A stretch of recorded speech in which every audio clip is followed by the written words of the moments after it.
At my surprise 30th birthday party, I opened a gift from my husband, only to find a necklace with a note meant for his affair partner hidden inside. Can't wait to see you tonight. When I turned to him, he whispered, "You were never supposed to find that."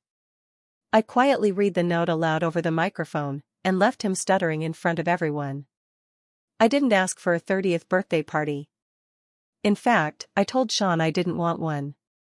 I said, let's just have a quiet dinner. You and me. Maybe some wine at home. But Sean said, come on, babe, 30 is a big deal. You only turned 30 once. Let me handle it. I didn't argue. I figured he wanted to make me feel special. That maybe, after everything, he was trying to do something nice. So I let it go. I had no idea he was about to humiliate me in front of everyone I loved. The party was at this fancy restaurant in downtown Charleston. We lived just outside the city, in a suburb called Mount Pleasant. Sean told me we had a reservation for just the two of us. I got dressed up, simple black dress, heels I hadn't worn in a year. I even curled my hair. I remember checking myself in the mirror and thinking, you look good. This'll be nice. We pulled into the parking lot, and he looked over at me and grinned. That smirk he always does when he's proud of something. You ready? He asked. I thought he meant dinner. I smiled and said, yeah. We walked into the restaurant. The hostess smiled and said, right this way. She led us to a private room in the back. I wasn't expecting anything. Then I heard, surprise. I froze. The room was packed. My parents were there. My sister. Friends from high school. Old coworkers. Even my college roommate flew in from Michigan. It was overwhelming in a good way. I was honestly touched. Everyone was clapping, smiling. I laughed, a little stunned, and said, oh my God. You guys. Sean put his arm around me and kissed my cheek. You like it? He whispered. I nodded. Yeah. I love it. And I meant it, then. The night went smoothly for a while. People gave toasts. We had dinner. There were drinks, stories, laughter. Someone brought out a big cake with Happy 30th, Anna, in blue frosting. I remember thinking, maybe this is our turning point. Maybe we're finally doing okay. Then Sean stood up and said, all right, folks, one last surprise. The best one. He walked over to me holding a small, navy blue jewelry box. Everyone turned their attention toward us. He handed it to me with a big smile, like he just bought me a diamond bracelet from Cartier. Open it, he said. I did. Inside was a thin silver necklace. I was trying to smile, even though I've told him multiple times I prefer gold. But I didn't say anything. I just nodded. Then I noticed a little folded note tucked under the necklace. I thought maybe it was something cute. A sweet message. A private little inside joke. I unfolded it. The words hit me like a truck, can't wait to see you tonight. Been dreaming of the way you taste. Wear this when you come. Happy birthday to your wifey, winky face. For a second, I didn't understand. I blinked, confused. Then it sank in. That note wasn't meant for me. I looked up at Sean. I saw it immediately, his face shifted. His smile fell just enough to expose the truth. I leaned in and said, what is this? His eyes darted, but his mouth stayed calm. He leaned close to my ear and whispered, you were never supposed to find that. It was like a knife. I didn't scream. I didn't cry. I just stood up, walked over to the microphone, someone had used it earlier for toasts, and said, clear as day, I just want to read a little note I found in the gift from my husband. Everyone got quiet.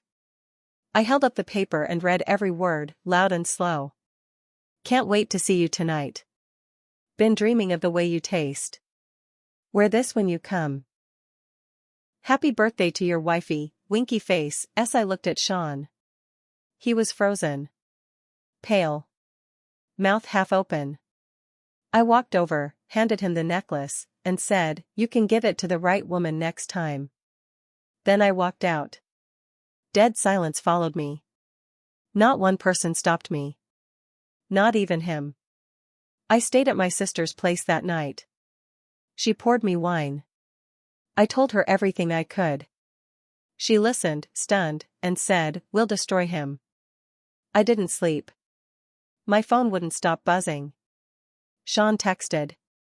He called. "I'm sorry, it meant nothing, let me explain." Even his mom messaged me, "Please, he loves you." He made a mistake. But I wasn't answering anyone. I sat up all night and made a list. Things I knew. Things I needed to know. I wasn't just hurt, I was angry. The next day, I went home while I knew he'd be at work. I backed up everything from his laptop and phone.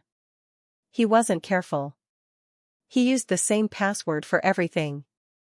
I found dozens of messages. Photos. Voice notes. Emails to her. Her name was Melanie. A trainer at his gym. Blonde. Muscles. Tanned. Younger than me. He'd been seeing her for almost a year. He even called her baby. Said things to her he hadn't said to me in years. And the worst part? The day he sent that note? I was at my dad's chemo appointment.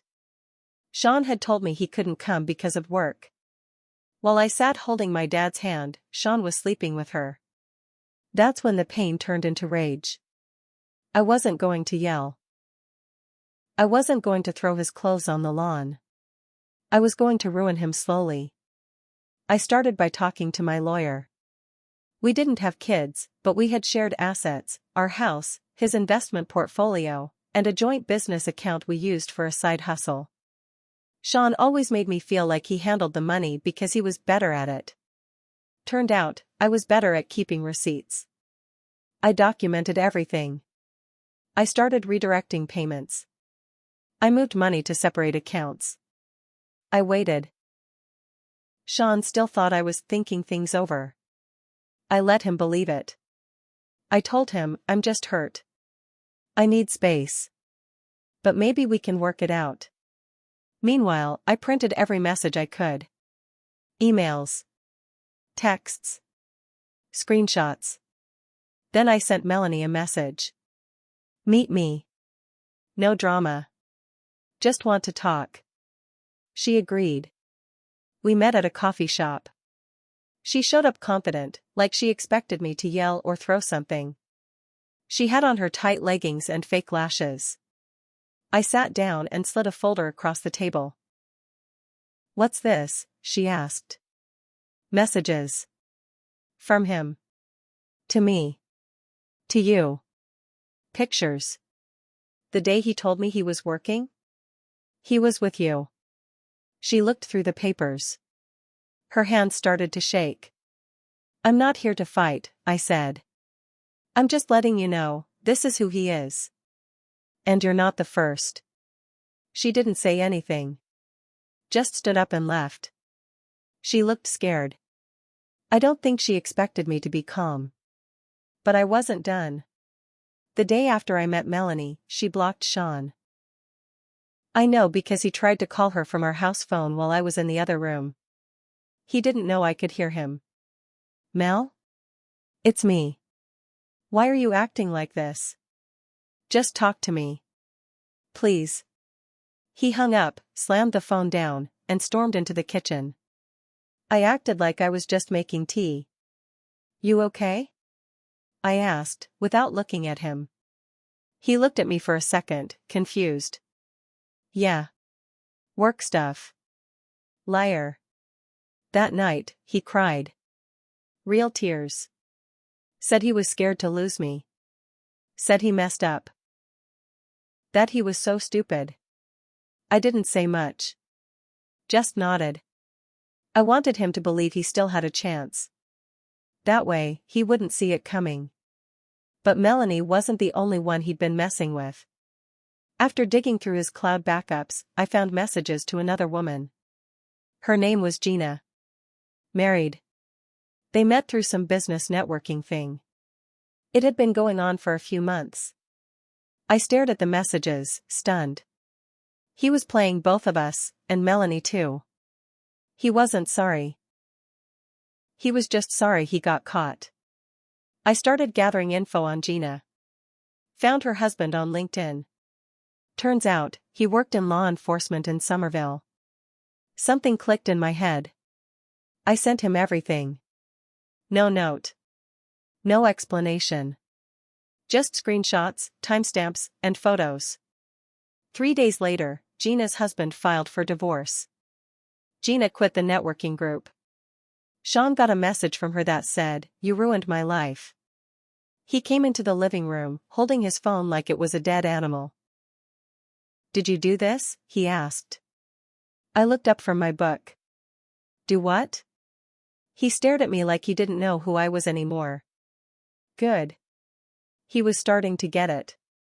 Then came the twist I wasn't ready for. Sean's company called. The one owned by my uncle. "Hey," my uncle said over the phone. "Can you come by the office? We need to talk." I went in. He sat me down. He looked serious. "I don't know if you know this, but Sean's been trying to shift some money through one of the investment accounts we set up for the business. He's been pulling out funds that weren't approved." Quietly. Over time. I just stared at him.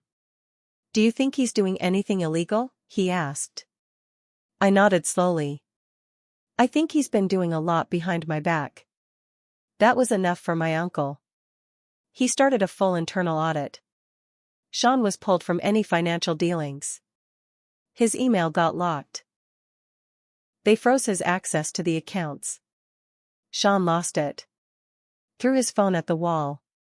Screamed into a pillow.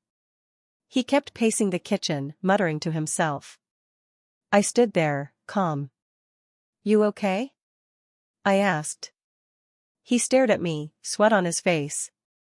"I don't know what's happening." I smiled a little. "Just seems like everything's falling apart at once, huh?" He looked at me like he finally saw it. I wasn't breaking down. I wasn't crying. I was tearing him apart piece by piece. And I wasn't finished. It had been about 3 weeks since the party. Sean was unraveling. You could see it in the way he walked, talked, even ate. He stopped shaving. Barely left the house. His texts got desperate. He'd go from begging me to forgive him, to blaming me for ruining his life, back to crying about how nothing was the same. And then something strange happened. I got a message from a number I didn't know. No name, no introduction. He did the same thing to me 2 years ago. You don't know the half of it. I stared at the screen. My stomach dropped. I texted back, "Who is this?" The reply came within seconds. "We met on a flight." He told me he was separated. He said he had no kids, no strings. I didn't find out he was married until months later. I cut him off. I asked for proof. She sent screenshots. A few were photos, him smiling in some hotel room I didn't recognize. He looked younger. Happier. Like the man I used to know. The timestamp? Right around the time I had my miscarriage. I hadn't told many people about that. Not even close friends. But Sean knew. He just didn't care. That night, I sat in bed and thought about every time I had blamed myself. Every time I thought I wasn't enough for him. When I stopped initiating affection. When I questioned why I felt like I was alone in a room with him. He wasn't just a cheater. He was a repeat offender. A liar with a long track record. So I made another list. This one wasn't about him. It was about me. What I wanted. Where I was going. And how to take back everything he took from me. The next twist? It came from a place I didn't expect. I was visiting my old friend Carrie. She'd flown in from Charlotte for the party, and we were catching up over coffee. I hadn't told her much, just that things with Sean were bad. She leaned in and said, "I gotta tell you something. I didn't want to bring it up at your birthday, but I saw him. About 6 months ago. With someone. At a hotel bar. In Colombia." I blinked. "You sure it was him?" "Oh, I'm sure. He was with a woman. They were, not subtle." She showed me a photo she took on her phone. It was blurry, but it was him. Clear as day. "And the woman?" I asked. Carrie hesitated. "I think it was someone from his work." That hit me hard. I had always assumed it was just outside women, trainers, strangers, one-night flings. But now? He was sleeping with people I probably shook hands with at company events. I called my lawyer. "Get me every file. Every financial statement. I want to know where every dollar went the past 3 years." And then I went to HR at his company. Not as his wife, but as a witness. I gave them the screenshots of him using company cards at hotels, dinners, even gifting expensive electronics that didn't match any work expenses. They thanked me and said they'd start an internal investigation. 2 days later, Sean was suspended pending review. He came home that night drunk. Slammed the door. Shouted my name like it was a threat. "You think you can ruin my life like this?" I stood in the hallway. Calm. "I'm not ruining your life," I said. "You did that yourself. I'm just showing people the receipts." He stood there breathing heavy, fists clenched. And then? He punched a hole in the wall. It was the first time I ever saw him act violent. I packed a bag that night. Took it to my sister's. Called my lawyer the next morning. "I want the house. And I want to file now. No more waiting. No more watching him spiral." This was war now. But I wasn't going to raise my voice. I was going to raise the stakes. The divorce papers were served the next morning. Sean wasn't expecting them so fast. He thought I'd keep dragging it out, maybe hoping I'd cool down. Instead, he got a thick envelope delivered right to his front door, our front door, technically, but not for long. I had already moved out. I was staying at my sister's guest room. Peaceful, clean, quiet. No holes in the wall. No cheating husband pacing in the dark like a lunatic. The papers laid everything out. I wanted full ownership of the house. I wanted 60% of our shared investment account. I wanted to keep my car, the dog, and my last name. He tried to fight it, through texts at first. "You're being extreme. You're not being fair. This isn't who you are." He was right. It wasn't who I was. But it is who I became, because of him. His lawyer pushed back on the financial stuff, but then my lawyer dropped the bomb. Proof of misuse of business funds, along with screenshots of him paying for gifts, hotel rooms, and flights for not just one, but 3 women over the past 2 years. 2 of them were tied to professional contacts. Sean realized real quick that if we went to court, he'd lose everything. Maybe even his job. Maybe even face charges. So he agreed to the terms. But here's where it gets good. Right before the judge finalized the divorce, my lawyer filed one last motion. A breach of fiduciary duty claim.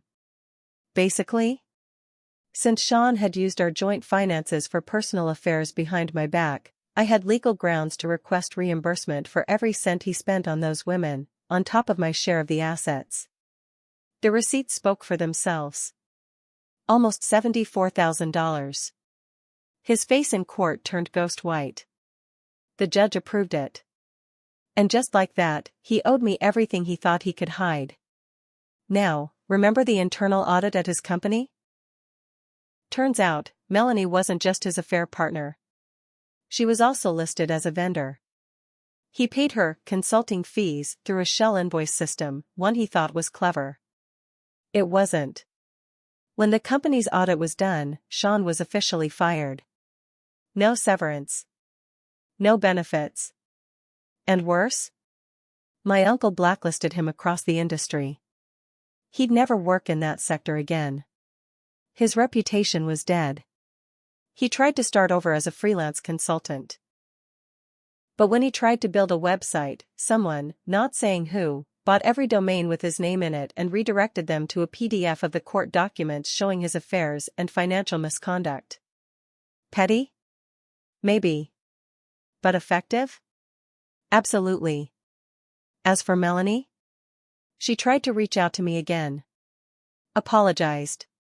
Said she had no idea he was that kind of person. Told me he blamed everything on me, said I was cold and controlling, and that's why he strayed. I blocked her. I don't have time for people who only feel sorry when they lose. And Gina? Her husband not only divorced her, he filed charges for some shady financial stuff she tried to pull during the separation. She lost her house, her car, and from what I last heard, moved in with her mother. Karma didn't miss. Now here's the twist where I own my part in all this. For years, I knew Sean wasn't good to me. He wasn't cruel. Not physically. But emotionally? I was invisible. I let things slide. I ignored red flags. I told myself, it's not that bad. I didn't trust my gut when I should have. That's on me. I stayed too long. I let him rewrite my worth. I won't do that again. 6 months after the divorce, I sold the house. I took the profits, opened a bakery in Asheville like I always wanted. Just me, a few trusted friends, and our rescue dog, Baxter. I bake in the morning, close by 3 p.m., and spend my evenings walking trails, reading, or just being. Sean messaged me once. Sent a long email. Said he finally understood what he lost. I didn't open it. Just deleted it. Some things don't need a reply. On my 31st birthday, I threw myself a small dinner. Just a few close people. We laughed, ate too much pasta, and drank cheap wine. No surprises. No drama. At the end of the night, my sister handed me a small gift. I opened it. A gold necklace. Simple. Elegant. My style. There was a note, to Anna. For taking your life back, one piece at a time. I smiled. I put it on. And this time it was mine. All of it was.